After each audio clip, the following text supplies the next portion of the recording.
Assalamualaikum warahmatullahi wabarakatuh. Kita jumpa lagi di channel Jack Solmat. Kali ini saya akan membahas sifat-sifat himpunan. Yang nanti akan dibahas adalah kardinalitas himpunan, himpunan kuasa, kesamaan dua himpunan, dan himpunan bagian. Himpunan bagian sudah saya luncurkan atau sudah saya upload.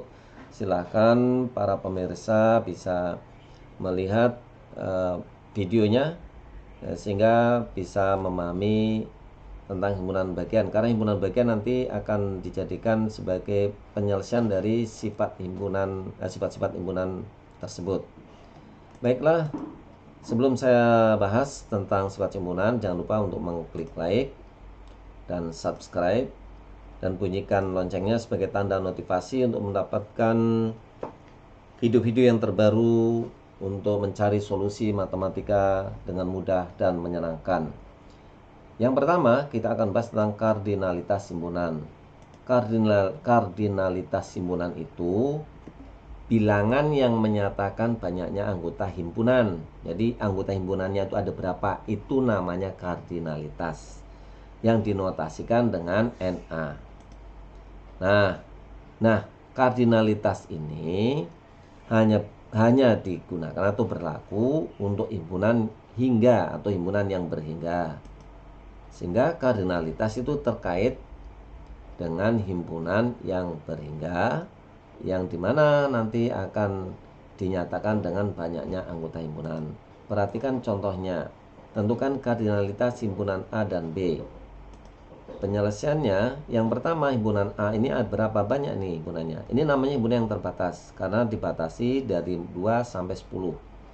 Kalau kita lihat A ini ada anggotanya ada 5, maka banyaknya anggotanya 5, dinotasikan dengan Na sama dengan 5, kardinalitas dari himpunan A sama dengan 5. Bagaimana dengan yang B? Kita tuliskan semuanya, kita daftarkan anggota-anggotanya, yaitu 1 sampai dengan 29. Ternyata di sini ada 15. Maka banyaknya anggota himpunan B itu ada 15. Dinotasikan dengan Na sama dengan 15. Maka kardinalitas himpunan B sama dengan 15. Untuk contoh lain yang nomor 2, yaitu untuk menentukan kardinalitas dalam bentuk diagram Venn. Diagram Venn itu adalah yang dibentuk dari sebuah kurva. Ini kurva yang terbesar bentuknya adalah segi 4. Ini adalah wilayah S. S itu adalah himpunan semesta. Himpunan semesta sudah dibahas pada video sebelumnya. Daerah yang dibatasi oleh segi 4 ini adalah daerah S atau semesta. Jadi yang di dalamnya ini adalah merupakan anggota S. Nah, kemudian kita langsung saja menentukan kardinalitas himpunan S. S itu terdiri dari 1, 2, 3, sampai 9. Ini di dalam wilayah ini S. Coba dilihat itu 1 sampai 9. Itu NS itu ada 9. Maka kardinalitas S sama dengan 9. Bagaimana dengan himpunan A? Himpunan A itu berarti yang dibatasi oleh wilayah yang garis merah ini. Maka himpunan A 1, 2, Na-nya 2, maka kardinalitas himpunan A sama dengan 2. Bagaimana untuk yang B? B itu berarti ya 1, 2, 3, 4, 5. Kenapa 1, 2 ini milik A juga milik B? Karena ini ada di dalam wilayah B. Sehingga anggota B terdiri dari 1, 2, 3, 4, 5. Na-nya ada 5, maka kardinalitas dari himpunan B sama dengan 5. Kita lanjutkan, yaitu kita akan masuk pada pembahasan himpunan kuasa. Himpunan kuasa ini terkait dengan himpunan-himpunan bagian yang dilambangkan dengan PA, himpunan kuasa A. Banyaknya himpunan kuasa dari himpunan A dilambangkan dengan NPA.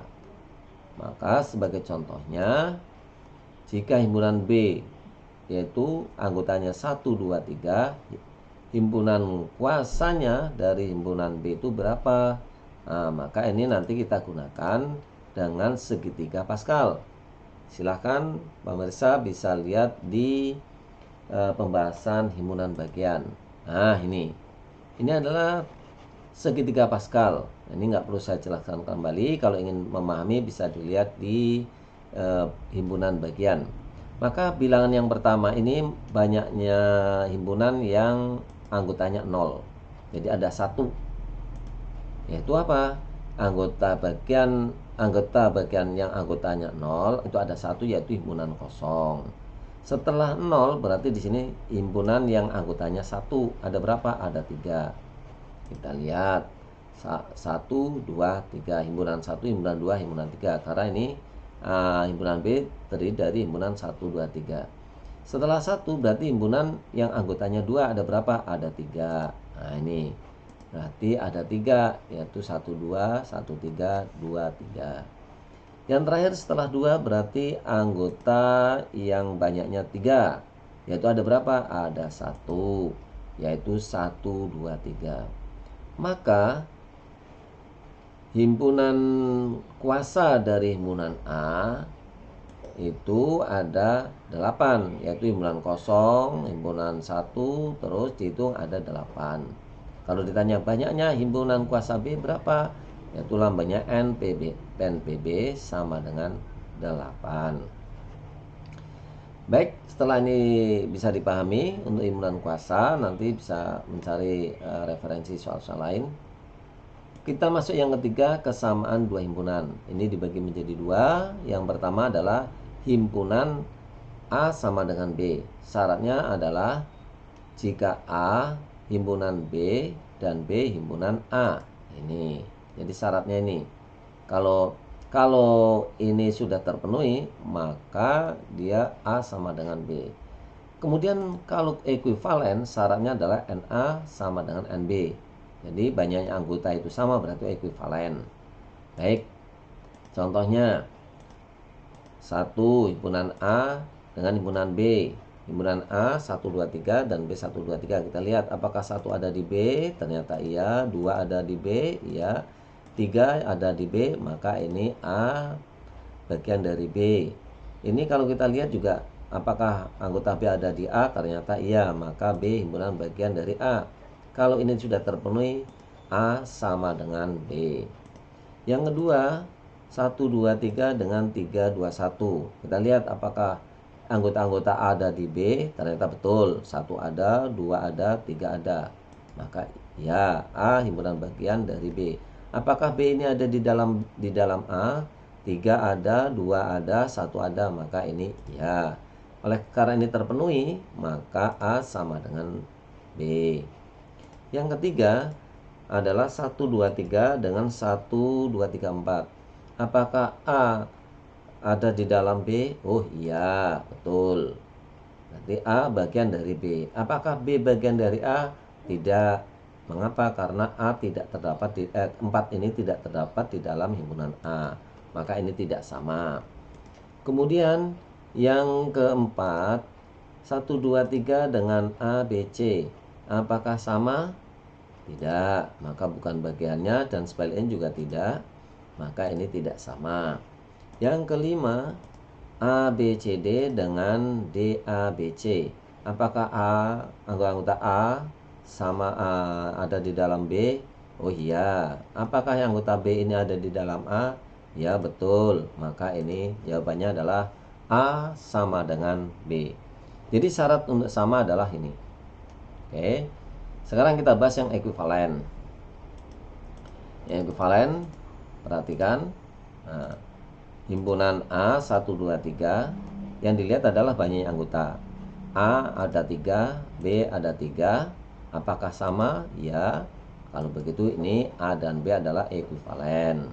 Kalau begitu nomor 1, 1, 2, 3 himpunannya sama dan ekuivalen. Nomor 2, 1, 2, 3 dengan 3, 2, 1. Ya, 3, 3, betul. Ya, ini sama ya. Maka ekuivalen. Jadi nomor 2 juga ekuivalen dan sama. Ya, ini juga tadi himpunan yang sama juga. Kemudian yang ketiga, 1, 2, 3 dengan 1, 2, 3, 4. Apakah NA sama dengan NB? Ternyata tidak. Maka ini tidak ekuivalen. Tidak ekuivalen dan tidak sama. Yang keempat, yaitu 1, 2, 3 dengan ABC. Apakah NA 3? Betul. NB nya 3? Betul ya, ABC ada 3 nih. Kalau begitu NA sama dengan B? Ya. Oh, kalau begitu NA sama dengan B ekuivalen, cuma tidak sama. Yang kelima yaitu ABCD dengan DABC dengan DABC. Apakah sama? NA sama dengan 4, NA sama dengan 4, kemudian NB sama dengan 4. Apakah NA sama dengan B? Ya, kalau begitu ekuivalen. Berarti yang 5 ini adalah himpunannya ekuivalen dan sama. Kemudian untuk himpunan bagian tidak saya bahas di sini karena sudah ada videonya. Silakan pemirsa bisa melihat tentang himpunan bagian. Demikianlah pembahasan sifat-sifat himpunan. Apabila ada tulisan atau kata-kata yang kurang berkenan, kami selaku manusia biasa mohon dimaafkan. Kritik dan saran sangat saya harapkan untuk perbaikan pembuatan video ini agar mudah dipahami oleh pemirsa dalam mempelajari matematika. Ayo kita jadikan matematika tidak ada yang sulit. Matematika adalah mudah dan menyenangkan. Demikian saya Iri. Assalamualaikum warahmatullahi wabarakatuh.